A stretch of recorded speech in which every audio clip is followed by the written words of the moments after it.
El deporte va más allá de lo que ocurre en la cancha. Es un fenómeno cultural, pero también político y económico, a través del cual el poder intenta influir con objetivos estratégicos. Esto es Detrás del Juego. Detrás del Juego. Un podcast original de Pauta. Soy Fernando Agustín Tapia y aquí abordaremos los temas de actualidad y revisaremos los hechos históricos que marcan la creciente industria del deporte, las redes de poder e influencia que ejercen en la actividad dirigentes, empresarios, políticos, gobernantes y estados y sus consecuencias en el juego. Un podcast original de Radio Pauta 100.5. Es un hecho que en el fútbol ha tenido que lidiar con la violencia. El choque entre las barras de equipos archirrivales tiene un sinfín de lamentables ejemplos en todo el mundo. Bueno, y vamos a hablar de los gravísimos incidentes, ¿no? En la previa de River Argentino. Se ve como estos tres aparentes hinchas de Santa Fe, con cuchillo en mano, se provocan con un grupo de hinchas de Millonarios que se encontraban en el sector. Disturbios en un partido de fútbol en Indonesia dejaron decenas de muertos. Suecos e ingleses se enfrentaron en las calles de Kiev antes del segundo partido por el Grupo D en la Eurocopa. Ultras del Lazio y ultras del Sevilla, a pocos metros de distancia. Los aficionados del Nápoles empiezan a invadir el centro de Madrid. Tensión máxima dentro y fuera del campo en el Polonia-Rusia. A 2 días de disputarse la final de la Copa Libertadores entre los clubes Boca Juniors y Fluminense en Río de Janeiro se produjo... En Chile, lo sabemos muy bien, el flagelo se ha hecho cada vez más grave e incontrolable.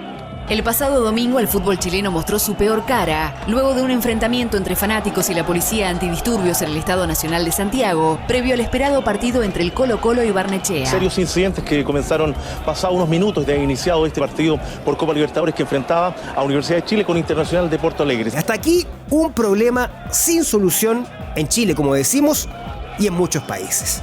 Pero, ¿se imaginan ustedes que un partido de fútbol pueda ocasionar una guerra? ¿Creen ustedes que es posible que la pasión desbordada que genera este deporte entre los hinchas pueda gatillar un conflicto armado entre dos naciones?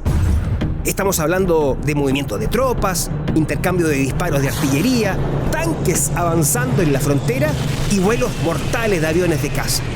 Y peor aún, lo más lamentable, muertos, miles de muertos, y todo a partir de un simple partido de fútbol. Bueno, hoy vamos a viajar en el tiempo, al año 1969. Conoceremos la historia de la Guerra de las 100 Horas entre dos países centroamericanos, un conflicto armado entre Honduras y El Salvador que el gran cronista polaco Ryszard Kapuściński llamó la Guerra del Fútbol. La Guerra del Fútbol. Evidentemente que esta historia tiene un contexto, hay un precedente. Hay que aclarar de inmediato que no es el partido de fútbol el que genera la división, el conflicto, los problemas entre El Salvador y Honduras. Estos dos países venían arrastrando diferencias limítrofes desde hacía un buen tiempo, cuando el destino quiso que ambas naciones tuvieran que confrontarse nada menos que en dos partidos futbolísticos, duelos de ida y vuelta, en los que además se iba a determinar cuál de los dos iba a alcanzar la clasificación al Mundial de México 1970. Ninguno de los dos países había tenido experiencia mundialista, y en un contexto de diferencias limítrofes, el destino quiere que ambos países, El Salvador y Honduras, tengan que enfrentarse en duelos de vida o muerte para saber cuál de los dos iba a ir a la Copa del Mundo del año 1970. Para entender esta historia hay que decir y entregar algunos antecedentes. El Salvador es un país más pequeño que Honduras, estamos hablando desde el punto de vista del territorio. La diferencia es abismante. 21.000 kilómetros cuadrados tiene El Salvador contra 112.000 kilómetros cuadrados de Honduras. Estamos hablando del año 69, pero toda esa década estuvo marcada por un movimiento migratorio. La población salvadoreña del país más pequeño estaba evidentemente migrando. Las cifras de esos años establecían que en El Salvador vivían 3.700.000 habitantes, es decir, en el país más pequeño habían casi 4 millones de personas viviendo allí, mientras que Honduras, con mayor territorio, con mayor superficie, vivían 2.6 millones de hondureños. Con una economía preponderantemente agraria y con pocas opciones de trabajo, en El Salvador, desde hacía un buen tiempo, durante prácticamente la década del 50, gran parte del 60, miles de campesinos habían resuelto entonces, como yo les contaba, emigrar hacia la frontera de Honduras. Incluso establecerse en el país vecino, es decir, cruzar la frontera e ir a trabajar y buscar un mejor futuro en el país vecino. Se estima que la población migrante salvadoreña en Honduras el año 69, el año del conflicto, alcanzaba 36.000 familias, lo que equivalía más o menos a 220.000 personas. Entonces, ¿qué tenemos? Tenemos un movimiento migratorio desde El Salvador hacia Honduras, desde el país más pequeño hacia el país más grande territorialmente hablando y con menos población. Esto ciertamente comenzó a ocasionar algunos problemas al gobierno hondureño, cuyo Estado no estaba en condiciones de asegurar la necesidad de una creciente población extranjera. Al entonces presidente de Honduras, Osvaldo López Arellano, la situación le generaba un grave problema interno, porque había mucho descontento social de su propia gente, de sus propios habitantes, que reclamaban la falta de trabajo y también, por supuesto, de tierra. Y entonces, ¿qué hizo el presidente de Honduras? Buscó una solución política. Y esa solución, el año 69, fue nada menos que darle cabida a una reforma agraria, que, entre otras cosas, entregaba tierras a los campesinos, pero con una gran condición. Para entregar esas tierras había que ser ciudadano hondureño, por supuesto. Yo soy el presidente de Honduras, tengo que encontrar una solución política a este tema. ¿Qué es lo que hago? Voy a entregar tierras, ¿no es cierto? Pero para recibirlas tú tienes que ser ciudadano hondureño. ¿El problema cuál era? Es que a esa altura, el 20% de la población era ya de origen salvadoreño.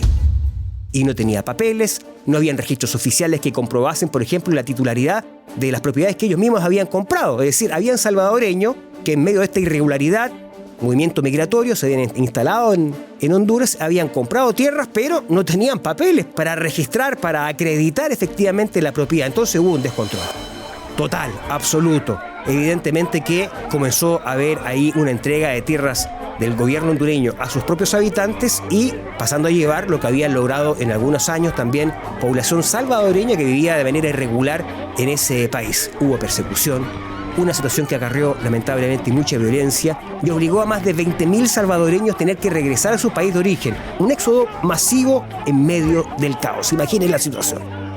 El gobierno de El Salvador acusó a Honduras de promover la violencia e incluso de permitir el surgimiento de grupos paramilitares para perseguir a los salvadoreños. Esa era la situación y en este contexto, lamentablemente el destino determinó que ambos países además debían enfrentarse en partidos de ida y vuelta para determinar cuál de los dos iba a ser el clasificado para la Copa del Mundo de México del año siguiente, el famoso Mundial del 70.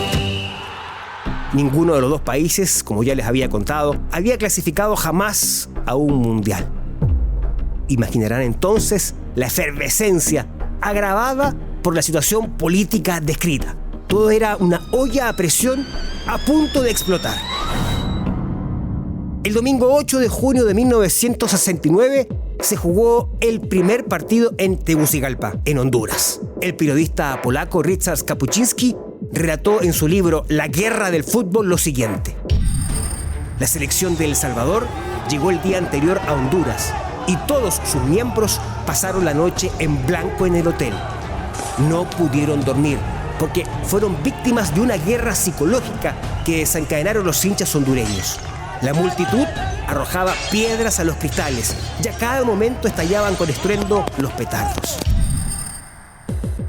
Al día siguiente, la selección local Honduras ganó el partido de ida por 1-0 con un gol en los descuentos, anotado por José La Coneja Cardona, delantero que pertenecía en ese tiempo al Atlético de Madrid de España, uno de los futbolistas más importantes de la historia de Honduras.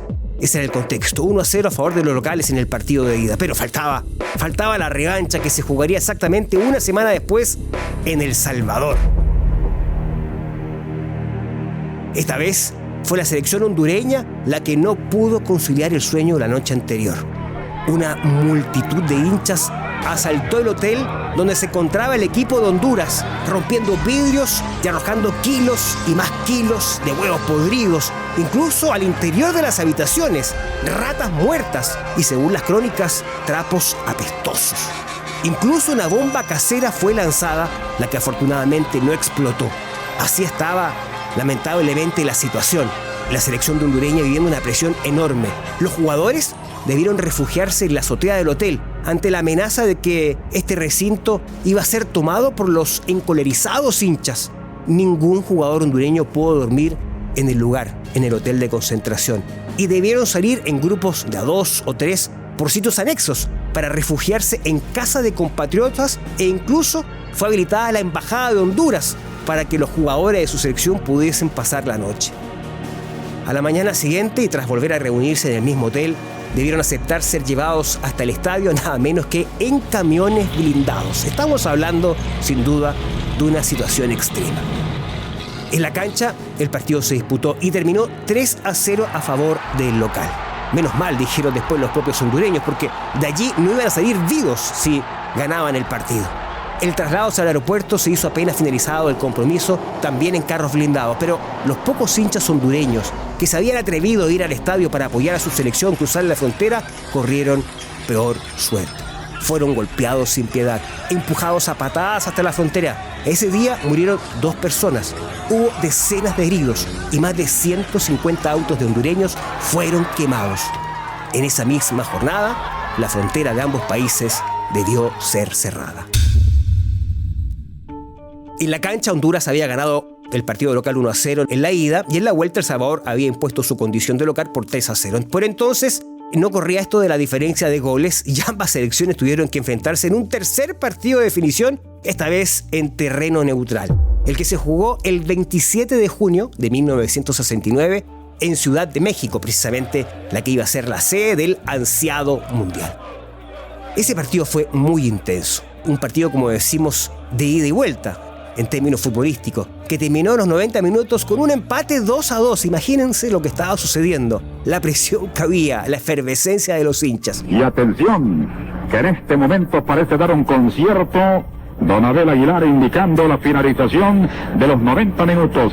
El Salvador 2, Honduras 2. Tuvieron que ir a la alargue. La va a buscar Elmer Acevedo para Mon, el pase hacia el vacío, Pipo, la barrida, ¡gol!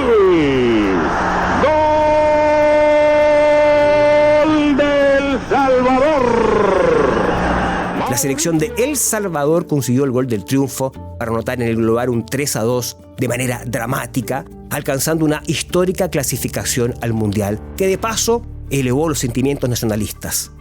Quizás impulsado por el triunfo en la cancha, y mientras se multiplicaban los festejos en todas las ciudades, ese mismo día, 27 de junio de 1969, el día en que habían conseguido su primera clasificación a la Copa del Mundo después de un enfrentamiento realmente increíble donde pasó de todo con Honduras, el gobierno de El Salvador decidió romper relaciones diplomáticas con Honduras. La lucha del pueblo salvadoreño no tiene más que un objetivo: garantizar las personas y bienes de nuestros compatriotas en Honduras. La guerra estaba a la vuelta de la esquina.